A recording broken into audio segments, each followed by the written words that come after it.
On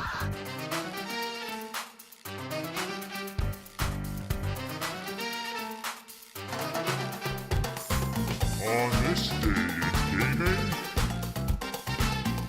64 became the most brutally annoying number ever. September 29th, 1996, one of the most pivotal home video game consoles launched, and officially marked a transition for not only Nintendo, but the entire industry and entertainment medium. Talk about epic. An entire year earlier, Sony had released the PlayStation, an edgy console that went the road that Sega took years earlier when it was battling to dismantle Nintendo as leader in the manufacturing market. And that strategy was maturity. Gamers were older, moving on from Mario. The platformer was about to enter its last days as the shooter was supplanting the genre as the default game type by popular decree. And in every other way, Sony's stellar system represented the future of gaming. The Nintendo Ultra 64, as it had been dubbed in its early marketing tiers, was in a precarious position. After waging years of open warfare with Sega and the greatest console conflict since the Atari and Intellivision had butted heads in the early 80s, Nintendo was fatigued of fighting. The Super Nintendo, only late in its lifespan, was able to ultimately be proclaimed victor over its arch-nemesis, the Genesis. But just as Nintendo seemed to secure their status as industry trailblazer once and for all, here was yet another Japanese company throwing their haughty hat into the crowded ring. The PlayStation's bullet points were intimidating to the Big N.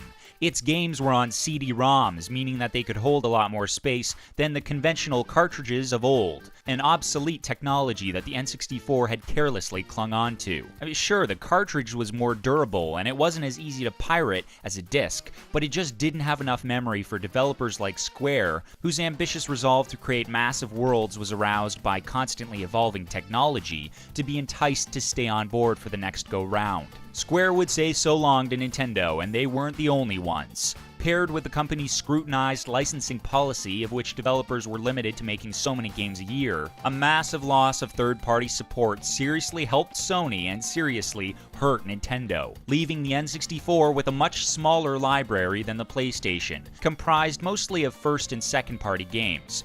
So how exactly did the system stay afloat against this new beast of a rival? Well, it just so happens that this slimmer catalog would come to feature some of the greatest and most influential titles of all time. As the platformer golden age of the late 80s and early 90s was wearing out, Nintendo revitalized the genre by perfecting control in a 3D rendered space. Super Mario 64 and a dozen other derivatives exploited the child's chaotically kinetic nature, the fascination with freedom of movement in this open world that was no longer constricted to horizontal planes. Meanwhile, the next installment of The Legend of Zelda became one of the most critically acclaimed titles ever, boasting a massive organic world and epic story that proved to be the smug smile to Square and all those who had doubted what was still possible on a cartridge.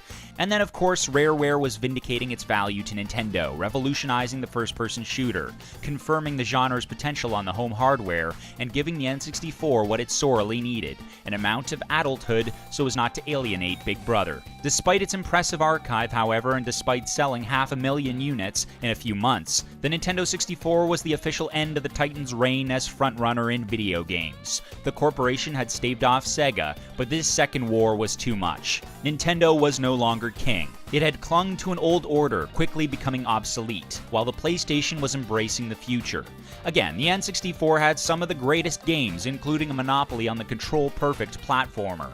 But its weak support, its infrequency of game releases, and its technical inadequacies marked the end for the N's days as industry sovereign. In a rare moment, let me shed the objectivity of this day in gaming and reveal that this was the console I did grow up with and easily have the fondest memories. It may go down as the generational system that witnessed the ultimate decline of the Nintendo that had permeated every avenue of our culture, but it's still an awesome console that left a legacy when it came to North America, September 29th, 1996.